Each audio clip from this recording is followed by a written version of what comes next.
This is the 2012 Fiat 500C.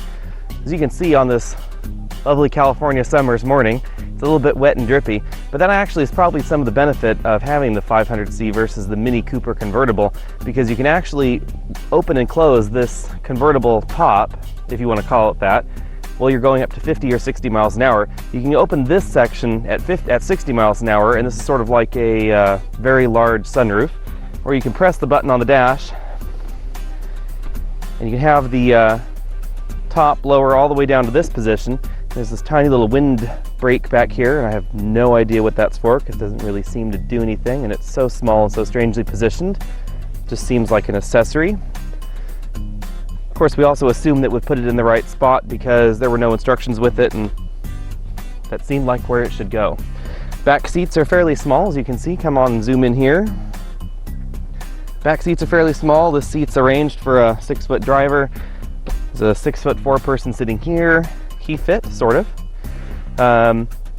The side rails stay up, of course, so it's not a true convertible. This is what helps make this more than $4,000 cheaper than the Mini convertible. It also allows you to keep the side impact airbags from the regular Fiat 500.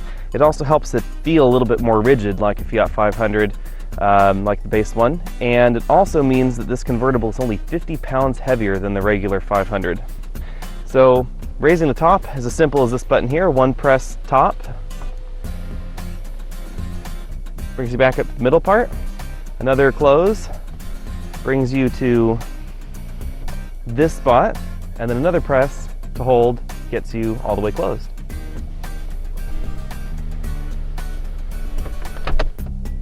So this Fiat 500C is equipped with the optional Preferred Equipment Package 21A, which includes the Blue and Me system as well as the Bose audio system. So you can see we get little Bose logos over here, some tweeters,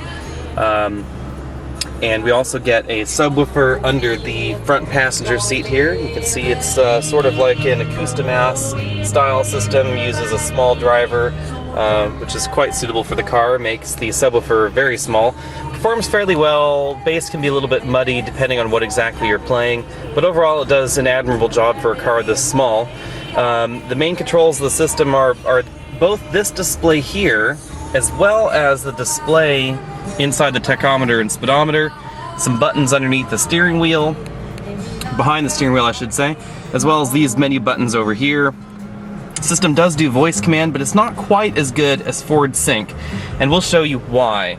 So I have an iPod plugged in right now, and you'd think that you'd want to navigate your iPod using the head unit over here like you would in many cars, but you don't actually. You actually use the steering wheel over here, and there are two ways to do this. You can either do this by voice command, or you can do it on the steering wheel. I don't honestly understand the point for the voice command. We'll go into that in a little bit, but here you can hit the main button on the steering wheel and you'll see the display will change to recent calls.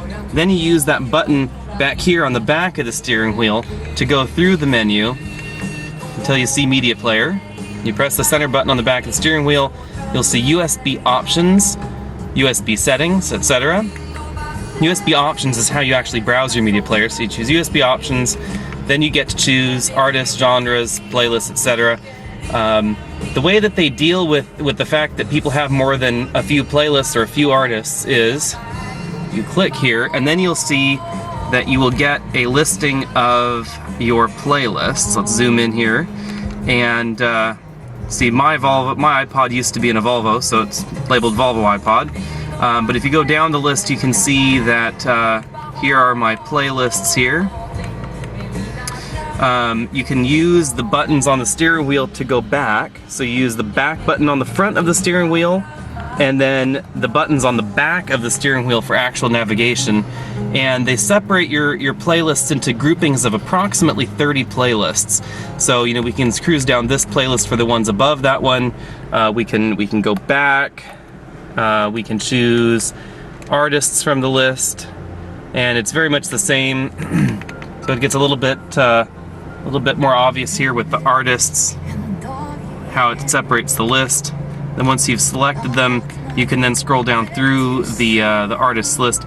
It uses this very small display, which is strange because the display over here on the radio is quite a bit larger, and you can actually see more there, but instead you're limited by this display here. The controls here on the left side of the steering wheel are track up and down, and on the right side of the steering wheel it's volume up and down and source, or the left side can be used for controlling this menu as you've just seen. Same menu is used for navigating the telephone, as well as these buttons over here. The second way that you can navigate your iPod is with the voice command, and Blue and Me has this little button here for voice recognition. You can press it. Media player. Media player. The available commands are stop, next, previous. And at any time you can interrupt her by pressing this little button over here again. Media settings. Advanced USB options. Please repeat. Advanced USB options. Advanced USB options. The available commands are Playlists. To choose the desired multimedia content, use the steering wheel keys. And see, you can see that the voice command is simply a shortcut from going in through those same menus on the steering wheel, because you get right back to the same place on this display as you would have if you just navigated manually. You can't voice command playlists, specific artists, etc. like you can with Sync. So that's kind of a bummer. You can control some options, you can control shuffle, things like that with voice command, but it's just not as fully featured as Sync is in the Ford products. And that is the look inside Blue and Me. If you're looking for a quiet convertible, you might want to look somewhere else. Fiat uses a folding canvas soft top on the 500C, something along the lines of the BMW 3 Series that used to have the so-called California roof. It's basically a canvas top that collapses down these tracks, runs along the roof line here, and collapses back towards the trunk. The interesting thing is you can actually stick your hand out of this roof and actually stick your hand completely outside underneath the seal. It just sort of pulls the canvas tight like a drum, but doesn't actually latch into place along the sides of the roof. Otherwise, it's fairly decent top. You can actually open it while you're driving. So right now we're going 50 miles an hour, and you can actually open the top. It'll stop in its first position, and you can probably see that in the video right there. And another press of the button, and it will collapse down the rest of the way. There's this little wind deflector up here that you can open and close to prevent buffeting for the rear passengers, but since no one's in the rear, I probably leave that down. It's much quieter. Out on the road, the Fiat 500C handles just like the regular Fiat 500. That is to say, not too bad. The steering's a little over boosted, but you can press this little sport button here on the dash and firm up the steering a little bit. It doesn't really do anything to improve road feel, of course, since it's electric power steering, but small price to pay. And that really is the key here. The Fiat 500C does really have a small price tag to pay. This one is $21,000 as equipped, and it has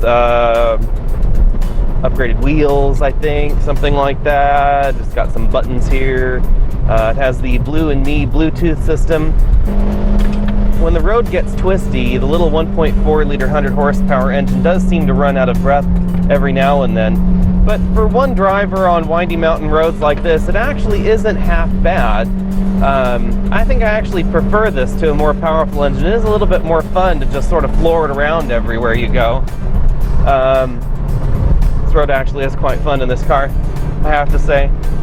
Almost makes me forgive the low rent plastics on the door here, but you know, that is one of those Fiat hallmarks that has been preserved for the American market.